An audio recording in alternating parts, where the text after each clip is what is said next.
So today we are going to explain about the religious ceremonies in a Malay wedding. So in general, a wedding is when a man and woman declare themselves as husband and wife through legal decisions and traditional ceremonies. So there are 4 traditional ceremonies which each Malays need to follow. The first one is merisik, the second one is adat bertunang, the third one is adat nikah, and the fourth one is bersanding. One of the Malay wedding tradition is called merisik and meninjau are to find and observe an appropriate partner. It is usually done by the parents for the son, especially the son has chosen the partner with a little information on her. The main objective of merisik and meninjau is to know whether the partner is engaged with someone or not.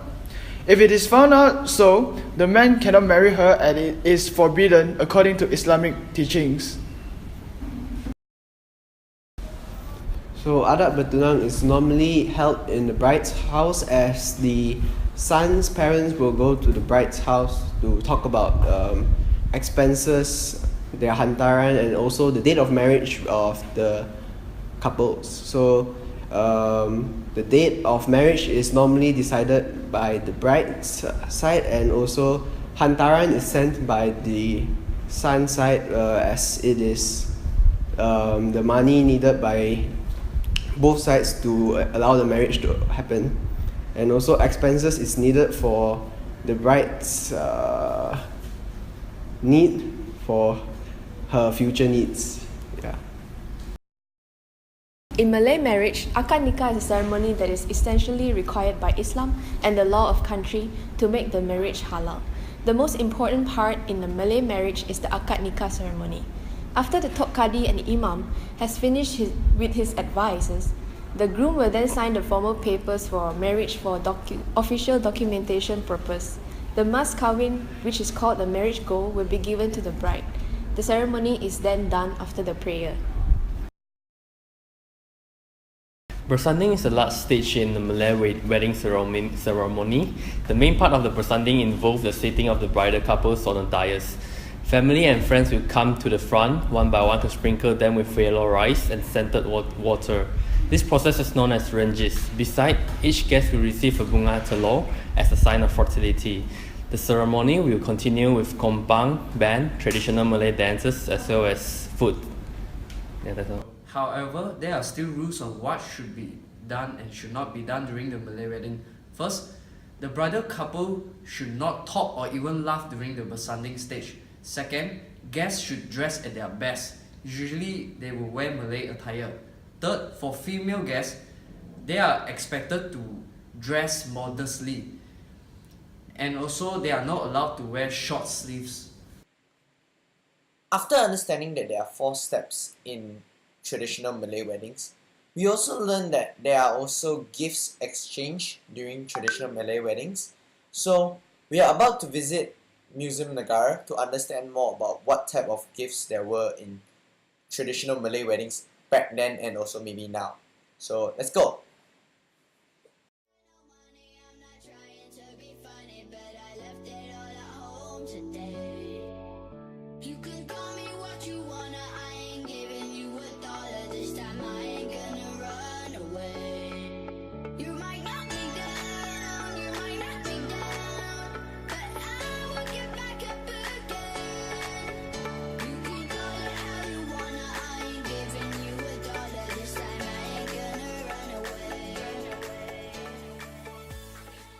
Right, so this is the kain cintai. It is believed to have existed for more than 200 years. It is derived from a type of cloth from India which is called the patolang cloth. So this has been derived and modified to suit the Malay taste. The cloth takes around 6 to 12 months to manufacture and is used usually by the Malay people. And the kain cintai is normally worn by nobility and royalty. Due to the complexity, the new generation cannot heritage the kain cintai. So this kain cintai is only available in museum.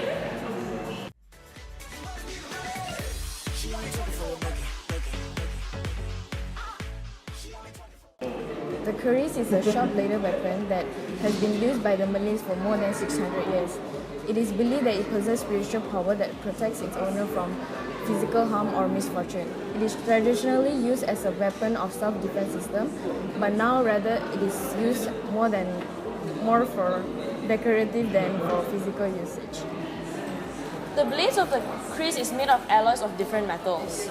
The special thing about kris is that the shelf and the hilt of the kris often and not has carvings that will indicate the owner's social status. Unfortunately for us, we no longer see kris in our society, but unless in a royal family, often and not they are used for souvenirs purposes only.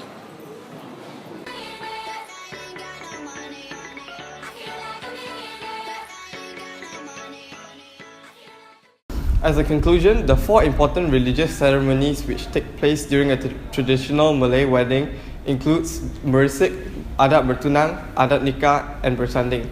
Therefore, these are valuable heritage that should be and upholded as well as passed down to generations to come so that they would not be forgotten or lost.